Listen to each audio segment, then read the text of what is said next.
오늘은 부활절 6번째 주일이며 어버이 주일입니다. 오늘 이 예배에 참여하신 우리 모든 성도님들을 진심으로 환영하고 축복합니다. 또 이 시간 가정에서 실시간 영상으로 예배드리는 우리 영혼의 모든 예배 가족들도 진심으로 사랑하고 축복합니다. 함께 예배드리게 된 성도들 서로 인사 나누고 예배 시작하도록 하겠습니다. 주님 안에서 만나니 더욱 반갑습니다. 함께 예배드리게 되어서 행복합니다. 사랑하며 축복합니다. 네, 감사합니다. 우리 다 같이 일어나셔서 예수님 사랑합니다 고백의 찬송 부르면서 이 예배를 하나님 앞에 올려드리겠습니다.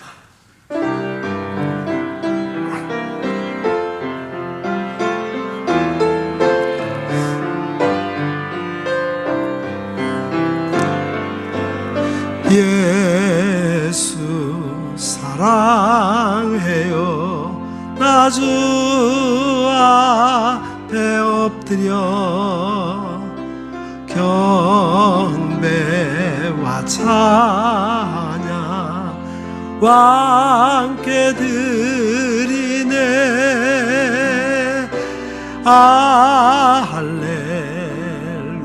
할렐루야 할렐루야 할렐루야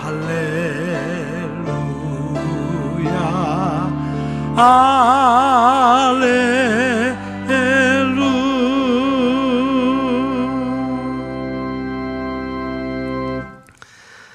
내 부모를 공경하라. 그리하면 내 하나님 여호와가 내게 준 땅에서 내 생명이 길리라. 하나님은 영이시니 예배하는 자가 영과 진리로 예배할지니라. 아멘. 우리에게 믿음의 가정을 허락해 주신 하나님, 감사와 찬송과 영광을 올려드립니다. 저희들이 이 땅에 사는 동안에 어릴 적에는 부모님의 품 안에서 사랑을 받으며 자라게 하시고 나이가 들어서는 귀한 자녀를 양육하는 부모가 되게 하신 것에 감사를 드립니다. 특별히 오늘은 어버이 주일, 어버이의 은혜를 생각하며 예배하고 있습니다. 끝없는 희생을 베풀어 주시는 우리 어버이들의 모습 속에서 하나님의 사랑을 발견하게 하시고 우리가 부모로서 자녀들을 돌볼 때에는 인류를 향하신 하나님 아버지의 간절한 심정을 알아가게 하옵소서. 예수님의 이름으로 기원하옵나이다. 아멘.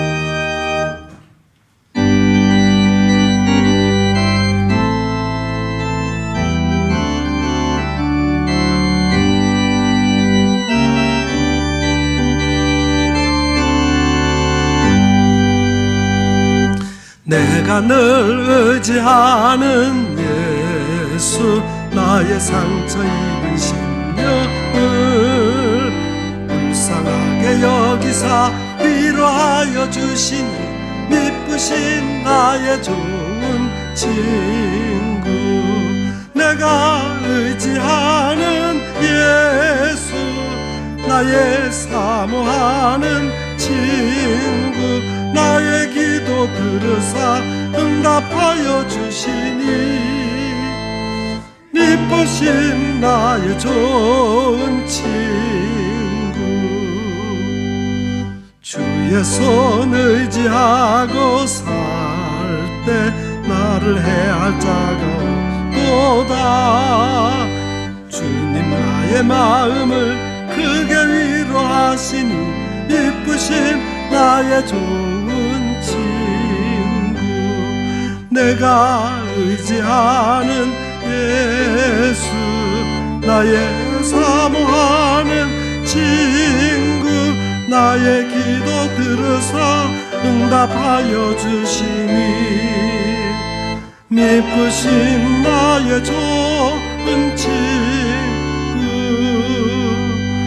내가 요단강 건너가며 마음이 두려웠었던 때도 너 하시니 어찌 두려워하랴.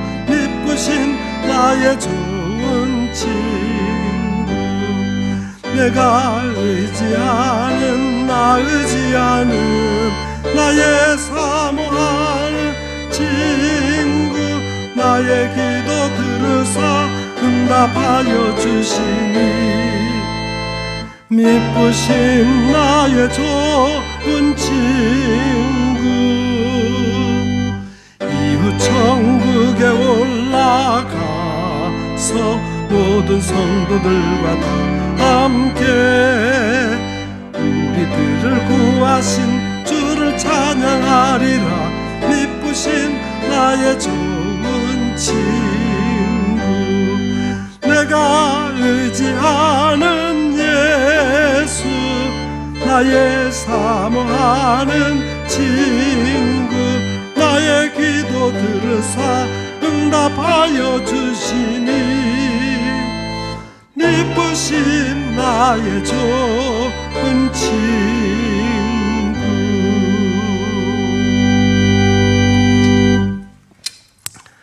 하나님 우리의 참회하며 통회하는 마음을 기쁘게 받으십니다. 이 시간 우리의 지난 한 주간의 삶을 되돌아보며 우리의 죄와 허물을 주님 앞에 솔직히 고백하는 시간을 갖겠습니다. 하나님 아버지, 주님께서는 내 아버지를 공경하고 너 낳은 어머니를 기쁘게 하라고 명령하셨습니다. 그러나 저희들은 아버지의 뜻을 거역하고 어머니의 마음을 아프게 하는 자녀로 살았습니다. 바쁘다는 핑계로 혹은 형편이 어렵다는 이유로 연로하신 부모님을 찾아뵙지 못할 때가 많았습니다. 부모님의 마음에는 온통 자식들 걱정뿐이건만 자식인 저희들의 생활 속에서는 부모님이 언제나 뒷전으로 밀려나 있었습니다. 신앙생활을 핑계 삼아 부모님께 드릴 의무를 다하지 않고 고르반을 외칠 때도 많았습니다. 오 주여, 부모님의 마음을 섭섭하게 하고 부모님의 눈에서 눈물을 흐르게 했던 저희들의 잘못을 용서해 주옵소서. 이제부터는 내 부모를 공경하라는 십계명의 말씀을 힘써 실천하게 하옵소서. 예수님 이름으로 이 고백의 기도를 드리오며 이제는 하나님과 나만이 알고 있는 은밀한 죄악을 내어놓고 침묵으로 이 기도를 계속 드립니다. 하나님은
진실로 고백하며 참여하는 자에게 용서를 확신케 하며 위로를 주시는 말씀이 여기에 있습니다.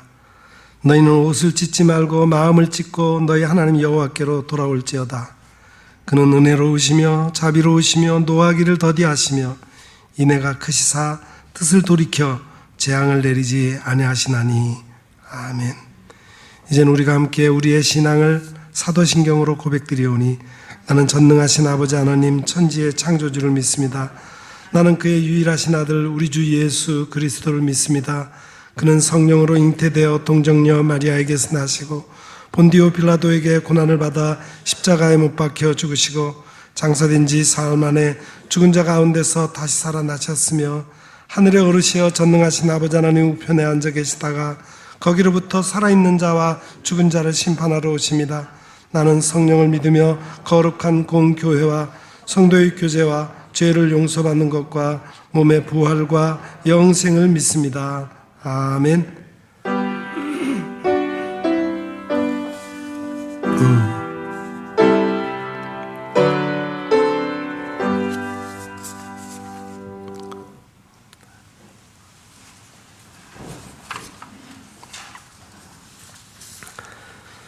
내 부모를 공경하라.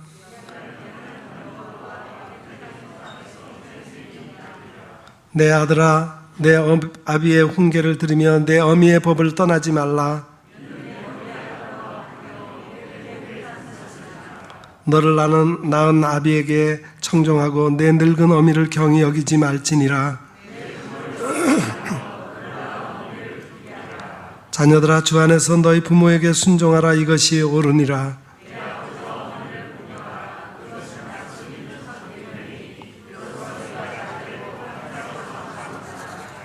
아멘.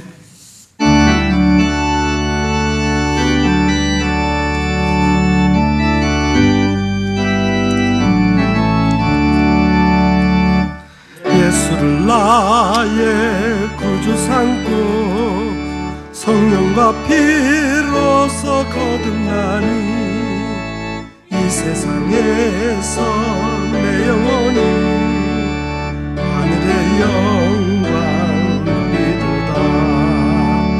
이것이 나의 간증이요 이것이 나의 찬송일세 나 사는 동안 끊임없이 구주를 찬송하리로다. 온전히 주께 맡긴 내 영 사랑의 음성을 듣는 중에 천사들 왕래하는 것과 하늘의 영광 보이로다.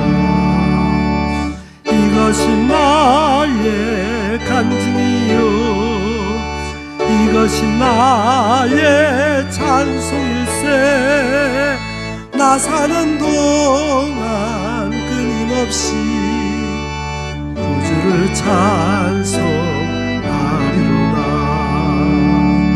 주 안에 기쁨 누림으로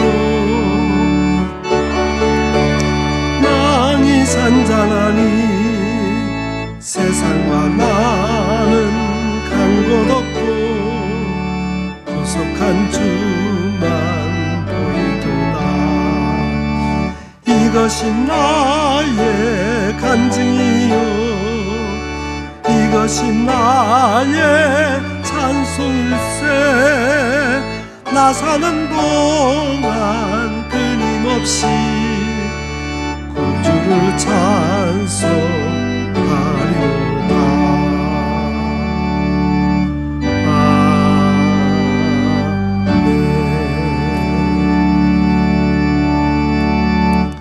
이 시간 우리를 대표해서 지윤섭 장로님께서 기도하시겠습니다.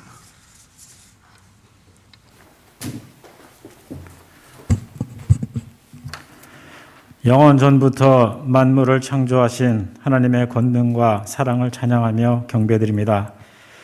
온전한 마음을 다해 올려드리는 이 예배를 받으옵소서. 거룩한 전 앞에 손을 높이 들고 이 시간 임재하시는 성령님의 도움으로 감사와 죄 고백과 바라는 소망의 기도를 올리오니 영광 받으시고 주님의 거룩한 뜻에 합당하길 원합니다. 지난 한 주간도 변함없는 주님의 사랑으로 살았습니다. 다양한 위험 속에서도 저희를 건지시고 호흡하게 하시고 예배하게 하심에 감사드립니다. 때로는 넘어지나 아주 엎드러지지 않게 하시는 여호와 하나님의 긍휼하심에 감사를 드립니다. 주님, 육신의 부모님을 통해 저희를 이 세상에 보내시고 보내신 하나님을 알게 하심에 감사를 드립니다. 보내신 하나님 앞에 서게 되는 그때에 부모를 공경하라 하신 그 말씀을 저희들이 어떻게 실천했는지를 물어보실 때 부끄럽지 않은 대답을 해야 할 텐데 자신이 없습니다. 부모님의 사랑과 희생이 워낙 크고 또 당연한 것으로 여겨왔기에 자신이 없습니다. 이미 저희들의 곁을 떠나신 부모님들에게도 참 죄송한 마음입니다. 주님, 더 늦기 전에 지금 곁에서 더 주고 싶은 마음으로 바라보시는 부모님들을 공경할 수 있는 마음과 실천을 행하게 하옵소서. 자신의 몸을 빌어 세상에 태어나게 하신 부모님의 사랑을 잊지 않게 하옵소서. 우리 교회의 어르신들이 곧 우리 교회의 부모님들입니다. 그 부모님들을 잘 공경하는 아름다운 교회가 되게 하옵소서. 지금 낳아서 키우고 있는 자녀들을 돌아보게 하시고 그들이 주님의 말씀으로 올곧게 자라나도록 양육하고 그들에게 참 부모됨의 도리와 과정을 보여줄 수 있는 참된 부모가 되게 하옵소서. 이 교회가 세대 간의 소통과 공감으로 하나 되게 하시고 초대교회의 공동체 의식이 성령님의 임재로 회복되고 삶의 방향을 상실한 젊은 세대를 품고 세상을 바라보는 것이 먼저가 아닌 주님을 먼저 바라보는 시선을 갖게 하옵소서. 다만 저희들의 욕심이 아닌 주님께서 그들에게 원하시고 계획하신 뜻을 순종하는 가정 되게 하시고 어린 자녀들이 꿈을 키우는 교회, 그렇게 말씀으로 자라나도록 좋은 토양을 제공하는 교회가 되게 하옵소서. 주님, 육신의 불편함으로 거동이 자유롭지 않고 감염병에 취약한 상황으로 교회당으로 나오지 못하는 지체들의 자리에 임재하셔서 그들을 위로하시고 말씀 전해질 때에 예기치 않은 기쁨으로 주님을 만날 수 있는 은혜를 허락하옵소서. 오지와 각지에서 말씀을 전하시는 주님의 종들에게 함께 하셔서 각자 처한 상황과 여건이 다를지라도 주님의 긍휼과 은혜로 감당할 수 있는 힘을 주옵소서. 특히 접촉을 통한 감염병의 위험에서 지켜주시고 가는 곳마다 뿌려지는 말씀의 씨앗들이 놀라운 열매 맺기를 소원합니다. 날마다 간증이라는 고백이 곳곳에서 터져나올 수 있게 하시고 저희는 그들의 사역과 그 지역의 영혼들을 위해 늘 기도하게 하옵소서. 주님, 이 나라 이 민족을 위해 기도합니다. 주님께로 회심했기에 복을 내리신 주님의 은혜를 기억하게 하시고 지난 것이 어느 하나라도 은혜 없이 이루어진 것이 아님을 이 민족이 깨닫게 하시고 위정자들 중에 주님을 믿는 지체들이 불의에 타협하지 않고 말씀에 기록된 대로 주님 앞에 부끄럽지 않게 행하게 하옵소서. 주님, 단위에 세우신 주의 종을 통해 선포되는 말씀 위에 성령님 함께 하셔서 저희들의 영을 깨우시고 회복되게 하시어 또 한 주간 주님의 은혜로 승리하게 하옵소서. 예수님의 이름으로 기도드립니다. 아멘.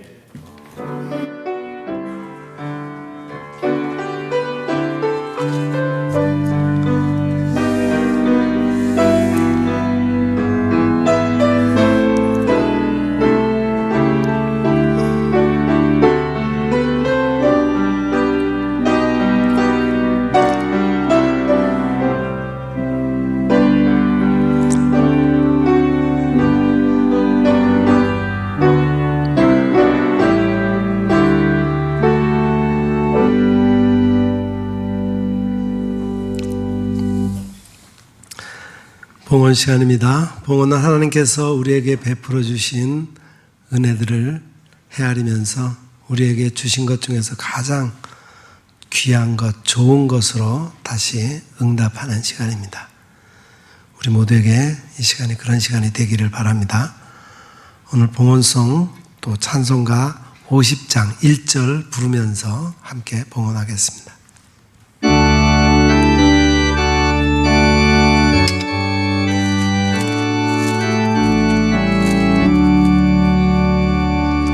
내게 있는 모든 것을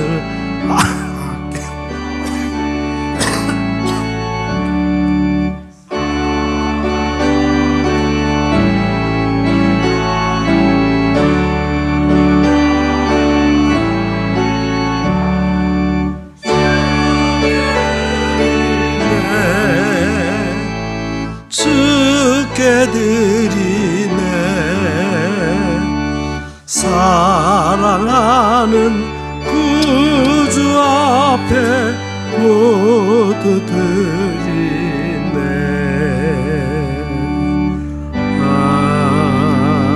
아멘.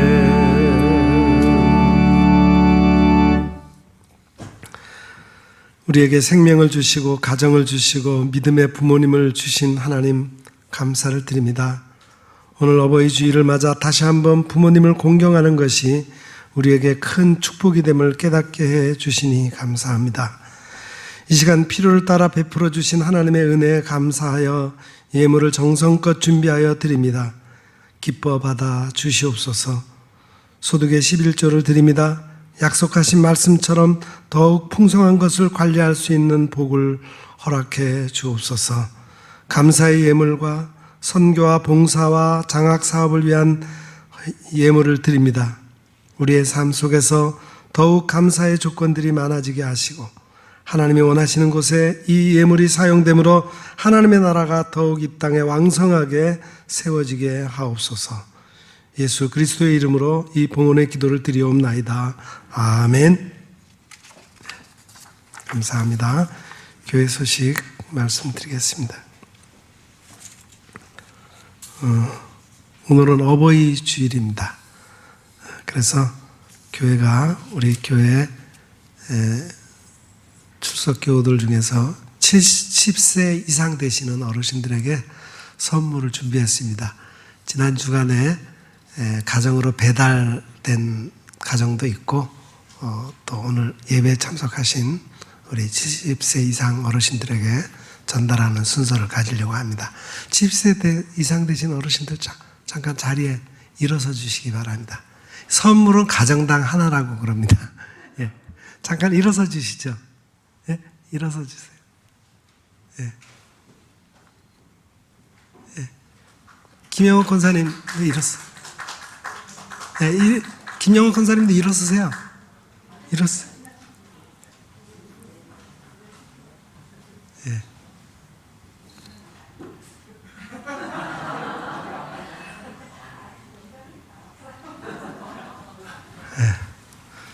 이재현 장모님 70세 아직 안 되셨는데 선물이 남아서 드린답니다.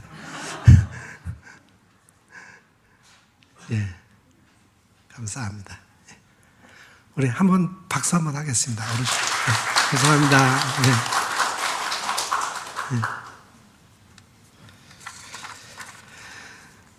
예, 다음 주일은 우리 교회가 창립한 지 34주년 되는 주일입니다. 그래서 주보에 좀 빠져가지고 제가 말씀드리는데 우리 교회 창립 기념 주일에 우리 마음을 또 첫 초심으로 돌아가자 하는 그런 마음으로 성찬식을 거행합니다. 그래서 다음 주일 예배 참석하실 때 성찬을 준비하는 마음으로 깨끗한 마음으로 참여해 주시기 바랍니다. 예.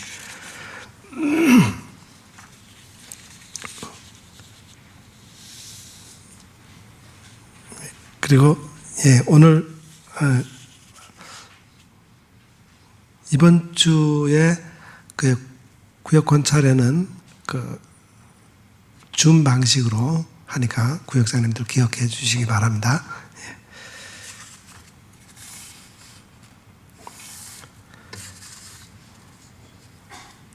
그리고 앞으로 우리가 교회가 지금까지는 아직까지는 자석수의 20%만 현장 예배를 드릴 수 있는데 아마 이달 말쯤은 그게 조금 풀릴 것 같습니다. 그래서 말씀을 드립니다. 가정에서 예배 드리는 가족들도 이제 좀 조치가 풀리면은 교회에 나와서 함께 얼굴을 보고 또 성도들도 만나고 그렇게 예배 드렸으면 좋겠습니다. 그렇게 가정에서 예배 드리는 성도들 그렇게 준비해 주시기를 바랍니다. 예, 감사합니다. 예, 이제 오늘 우리에게 주시는 말씀 듣는 시간입니다. 오늘 우리에게 주시는 하나님의 말씀은 구약 레위기 12장 1절부터 8절까지 말씀입니다.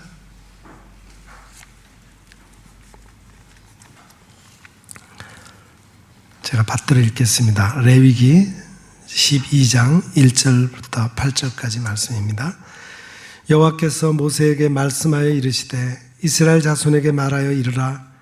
여인이 임신하여 남자를 낳으면 그는 이레 동안 부정하리니 곧 월경할 때와 같이 부정할 것이며 여덟째 날에는 그 아이의 포피를 벨 것이요 그 여인은 아직도 33일을 지내야 사녀리 깨끗하리니 정결하게 되는 기한이 차기 전에는 성물을 만지지도 말며 성소에 들어가지도 말 것이며 여자를 낳으면 그는 2일에 동안 부정하리니 월경할 때와 같을 것이며 사녀리 깨끗하게 되면 66일을 지내야 하리라.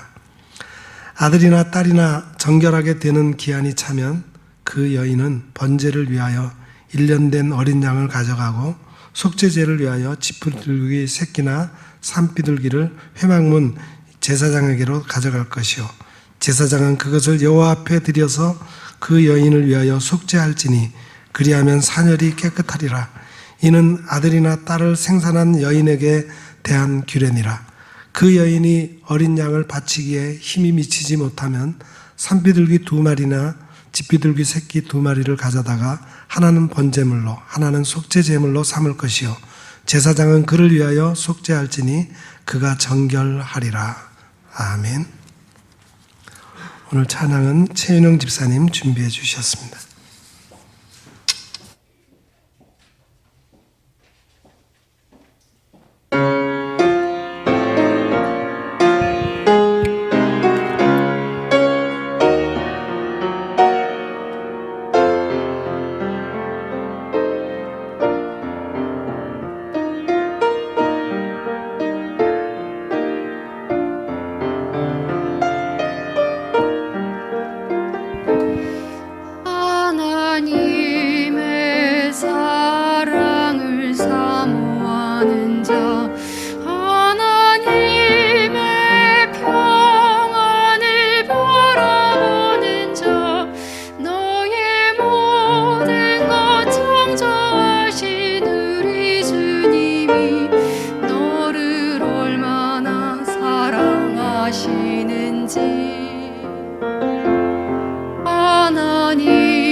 아멘. 우리가 하나님의 사랑을 부모님을 통해서 느낄 수 있죠. 언제나 사랑의 눈으로 우리를 세밀히 바라봐 주시고 인자한 귀로 우리의 모든 소리를 들어주시고 우리가 어려울 때마다 우리를 이끌어 주신 부모님을 통해서 우리가 하나님의 사랑을 다시 한번 확인할 수 있는 그런 귀한 찬양이었습니다. 오늘은 지난 주일에 어린이 주일의 말씀을 레위기 제사법에서 본 것과 같이 어버이 주일에 대한 말씀 역시 레위기에서 찾아보려고 합니다. 지난 주일 우리는 소재를 통해서 깨끗하고 순결한 가루와 같은 어린이들의 심령 속에 하나님의 언약을 상징하는 소금과 성령의 기름과 향기 나는 헌신을 섞어서 하나님 앞에 저들을 드려야 한다는 말씀을 들었습니다. 순수하고 깨끗한 어린이의 마음 속에 견고한 믿음과 성령의 다스림과 향내나는 삶의 본을 보이므로 하나님이 기뻐 받으시는 산제사를 드리도록 하는 것이 우리 어른들의 사명인 것을 확인했습니다. 어버이 주일과 연결할 수 있는 제사는 속죄제입니다. 그래서 먼저 구약 성경에 주신 광야 성소의 말씀을 쭉 읽어보았습니다. 지성소 안에는 속죄소가 있고 또 성소에는 등잔대, 등불과 진설병 양식이 끊이지 않았고 또 기도로 향을 피워서 하나님께 올리는 예배가 지속되었습니다. 5 종류의 제사를 읽고 배워서 우리의 마음에 성소를 지은 뒤 이제 우리가 성전에 나와서 영과 진리로 참된 예배를 드리고 있습니다. 레위기를 읽기란 쉽지 않습니다.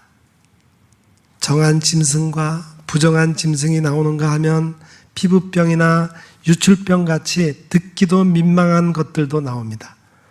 그러나 깊이 생각해 봅니다.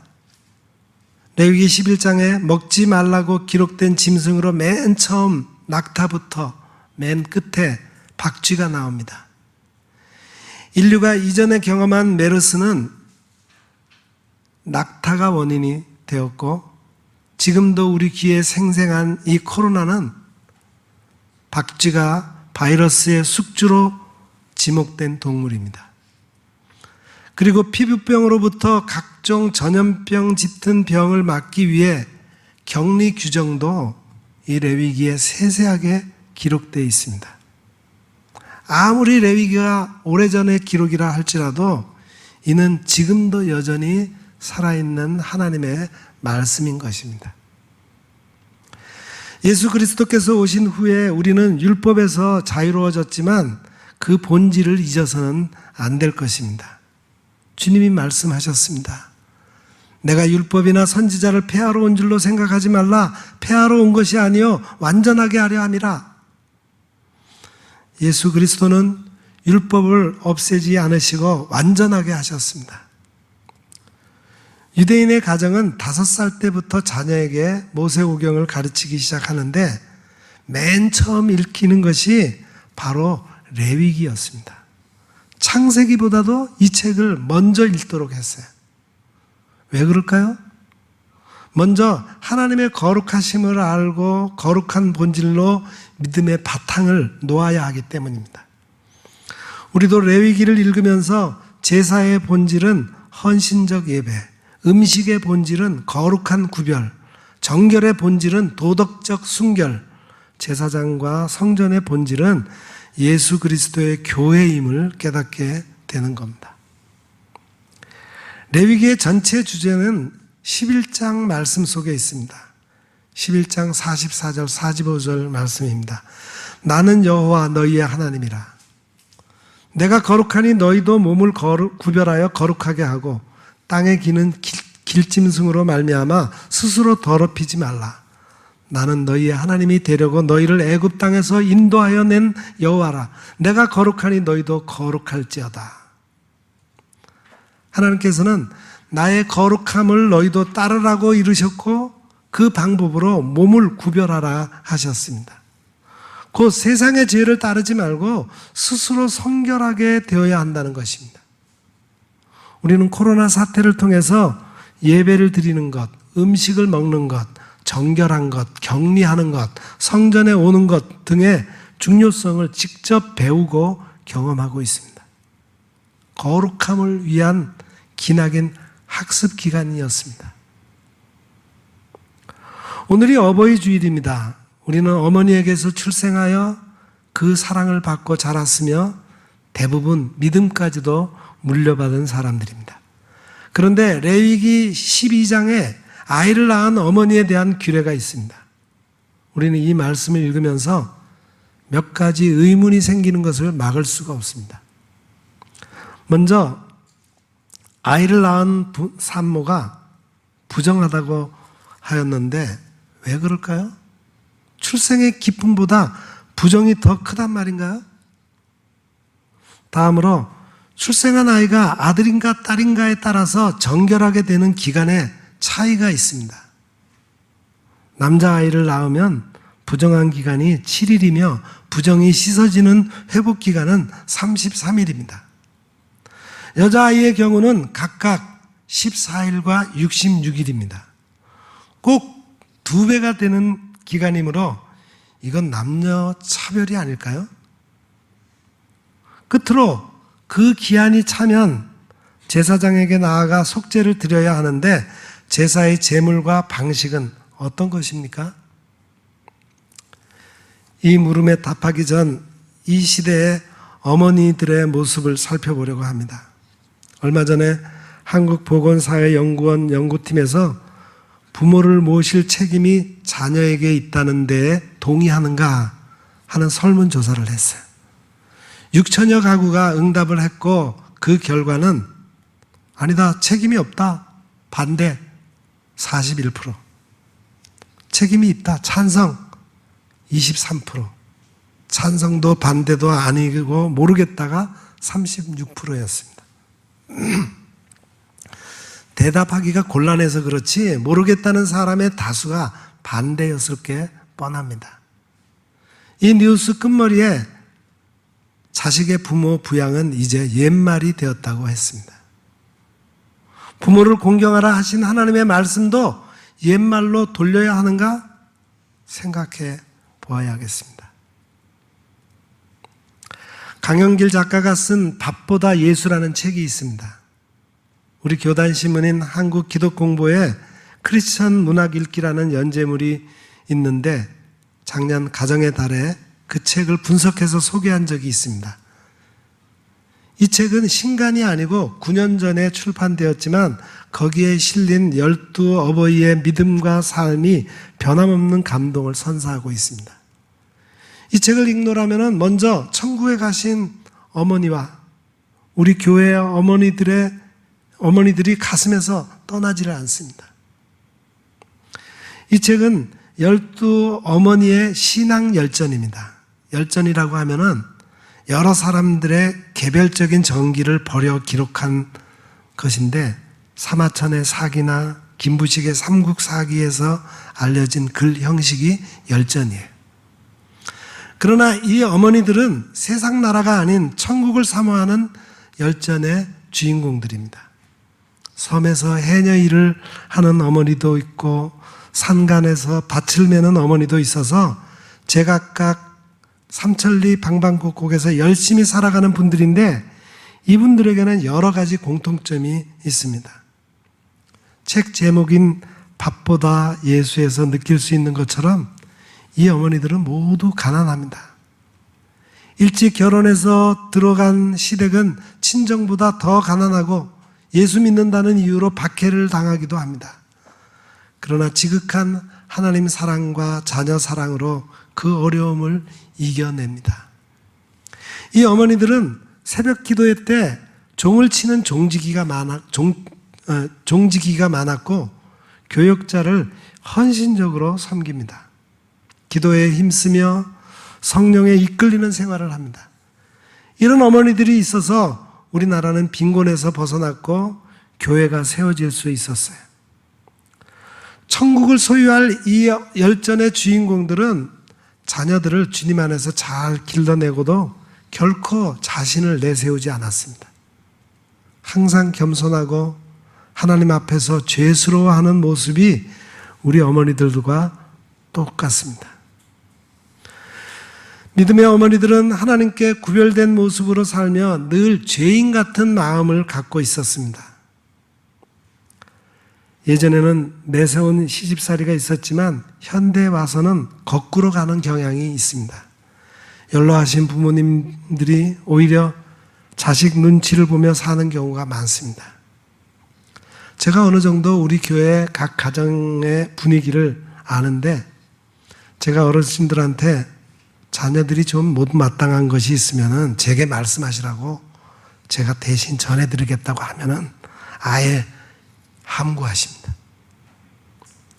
자녀들이 잘하지 못하더라도 그것이 자신의 책임이라고 생각하시고 자녀의 잘못에 대해서는 전혀 말씀하시지 않습니다.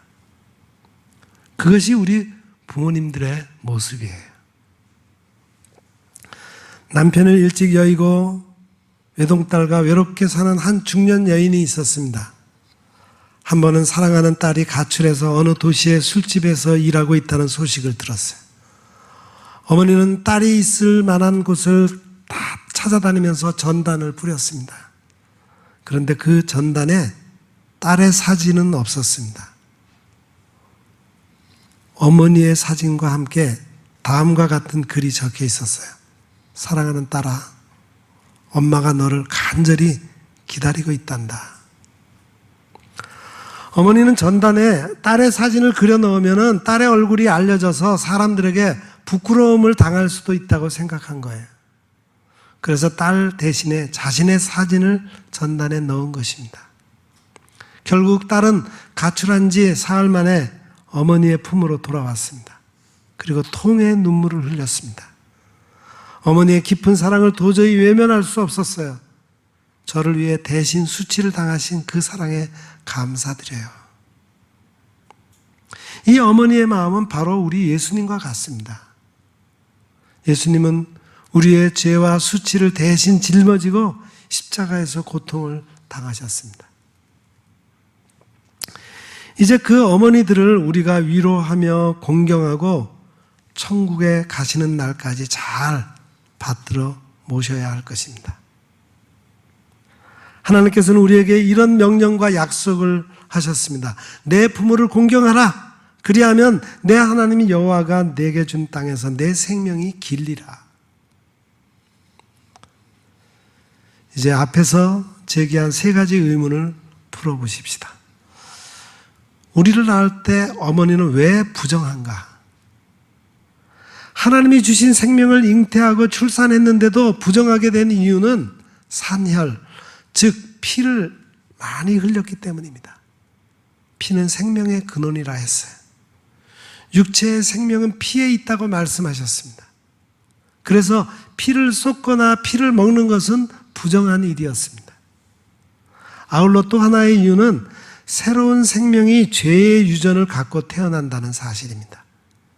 인류의 조상이 범한 원죄가 있으므로 출산의 기쁨 속에서도 죄의 부정함은 늘 깨닫고 있어야만 했습니다. 다윗이 시편에서 한 고백을 들어보세요. 내가 죄악 중에서 출생하였으며 어머니가 죄 중에서 나를 잉태하였나이다.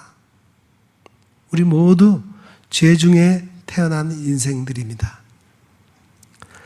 출생한 아이가 아들인가 딸인가에 따른 차별은 왜 그럴까요? 옛날 우리의 어머니는 출산하고도 거의 쉬지를 못했어요. 그런데 여기 율법에는 산모가 쉴 시간을 충분히 마련해 주고 있습니다. 딸을 낳고 나면 66일, 곧 2달 이상을 쉬고 성소에 나갔습니다. 아들을 낳으면 8일째에 할례를 거행해야 했습니다. 아기의 최초 정결의식을 보기 위해 어머니는 일어나야 하고 그 뒤에 한 달을 쉬게 되면 충분하다고 본 겁니다. 일부 해석에 의하면 인간의 타락때에 여성인 하와의 책임이 더 무겁다는 전제 아래 딸을 낳으면 정결하게 되는 기간이 길어졌다 그렇게 말하기도 하고, 딸 출산 때 산열과 유출이 더 심하다는 주장이 있기도 합니다. 아들이나 딸이나 관계없이 아이를 낳은 어머니에게는 충분한 휴식이 필요했습니다. 그렇게 하고 난 후에 어머니는 속죄 제사를 드리기 위해 성소에 나갔습니다. 제사장 앞에 나갈 때는 제물이 있어야 했어요. 이때 번제물로 1년 된 어린 양을 바쳤습니다. 어머니가 자녀를 낳고 속죄 제사를 드리는 모습을 한번 생각해 보세요. 죄 중에서 잉태하고 출산한 것을 하나님 앞에 아뢰는 어머니, 그 어머니가 어찌 자신의 죄만 사해달라고 기도하겠습니까? 새로 태어난 생명, 원죄를 안고 태어난 어린 생명을 긍휼히 여기셔서 은혜 베풀어 주시기를 더욱 간절히 기도했을 것입니다. 속죄제를 드리는 어머니는 자신을 위한 기도보다 자녀를 위한 기도를 드리려고 제단에 엎드려 있습니다. 해산의 고통과 위험에서 건져주신 하나님께 감사하다가도 금방 자녀를 위한 기도로 옮겨가는 것이 어머니의 마음입니다. 우리의 어머니들이 성전에 나와 기도하시고 또 집에서도 때때로 엎드려 기도하시는 것을 보십니까? 그 기도 가운데 10중 9은 자녀를 위한 기도입니다. 어머니가 드리는 속죄제는 자녀인 우리를 품에 안고 하나님께 나아가는 헌신의 기도입니다.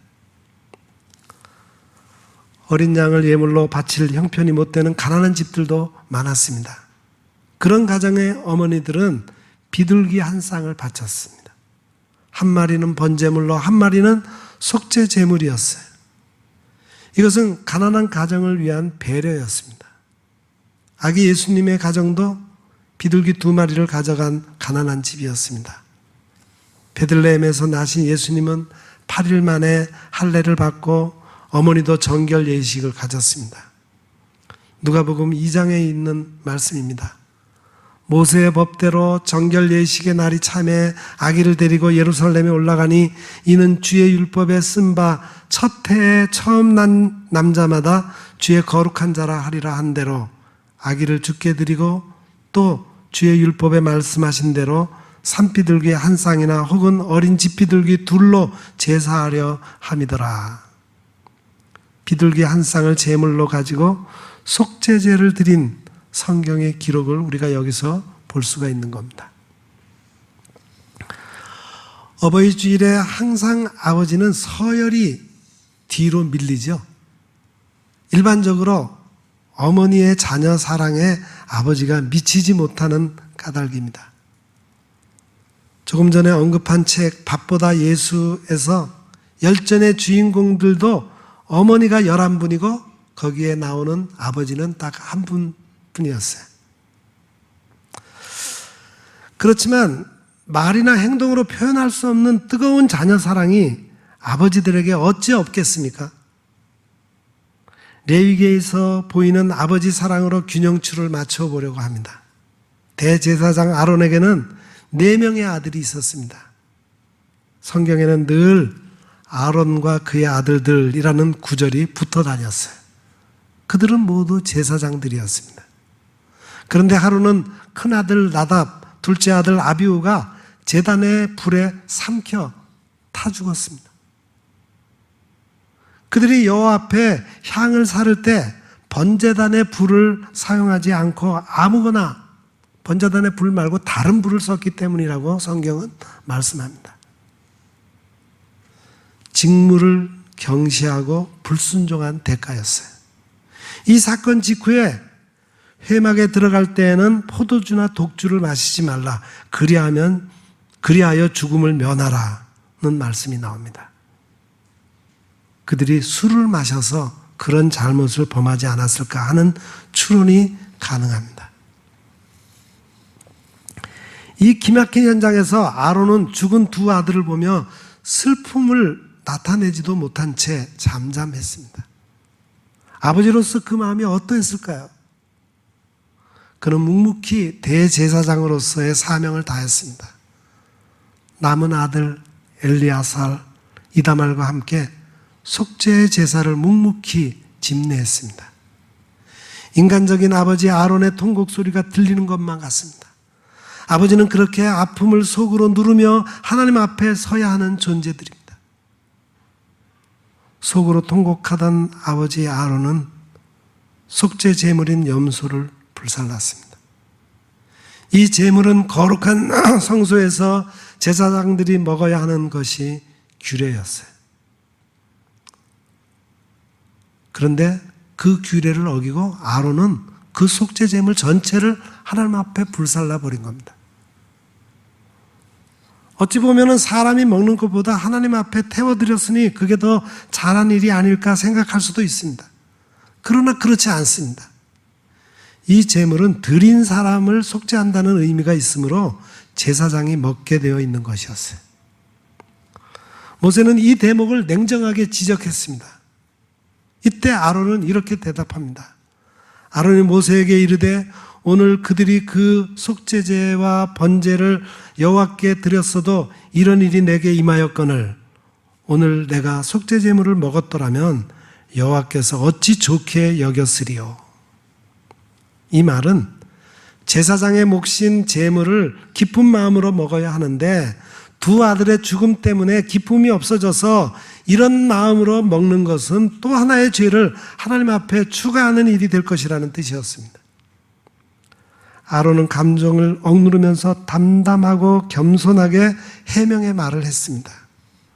우리는 그 속에 도살인 아버지의 아픔과 슬픔을 읽을 수 있습니다.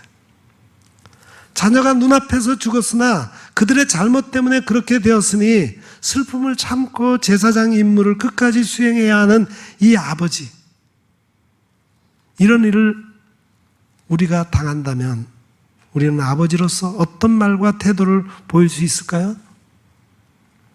하나님께서는 아론의 행동을 좋게 여기셨다고 했습니다. 너그러이 보시고 용서를 베풀어 주셨어요. 부모는 자녀가 태어날 때부터 시작하여 자녀가 죄를 범할 때마다 속죄의 제사를 하나님께 드립니다. 자녀가 잘못했을 때 그 죄를 다 감당하면서 하나님 앞에 고하는 분들이 바로 우리의 어버이들이십니다. 이 믿음의 어버이를 따라 우리도 다음 세대를 위해 속죄제를 드리는 부모가 되어야 하겠습니다. 오늘 어버이 주일은 이런 의미의 속죄의 예배를 하나님께 드린 날입니다. 기도하겠습니다. 사랑하는 아버지 하나님, 오늘 어버이 주일에 우리의 부모님들이 어떻게 우리를 사랑하셨는지 깨닫게 해주시니 감사합니다. 죄를 지니고 태어났기에 그 죄를 사함받기 위해 우리를 위해 평생 속죄제를 드리시며 우리를 감싸주셨던 부모님의 사랑을 잊지 않게 하시고 우리도 우리의 자녀를 위해 계속해서 속죄의 예배를 드릴 수 있는 참 부모가 되게 하옵소서. 예수님의 이름으로 간절히 기도드립니다. 아멘.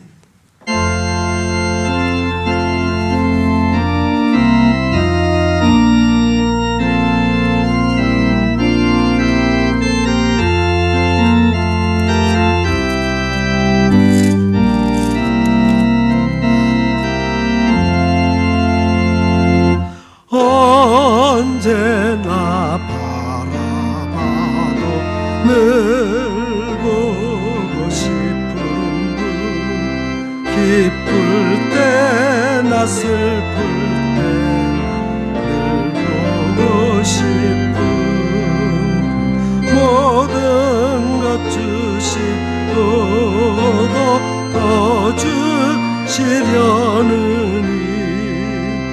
어머니 한 분 이외 또 있으랴. 나 항상 거스려도 다 용서하시고 나를 웃게 하시려고 어머니 우시네. 집 떠나 먹는 나 방황하여도 어머니 기도 음성 귓가에 들리네. 죄인을 구하시려 독생자 보내신 그 사랑 알게 하려 어머니 주셨네. 그 손을 마주 잡고 는 예배는 천년도 하루 같은 즐거운 때일세. 어머니 크신 사랑 네가 미알리요. 안다고 하는 것이 모르는 것이요. 갚는다 장담해도 못 갚는 것이니 내 평생 기도 중에 어머니 부르리.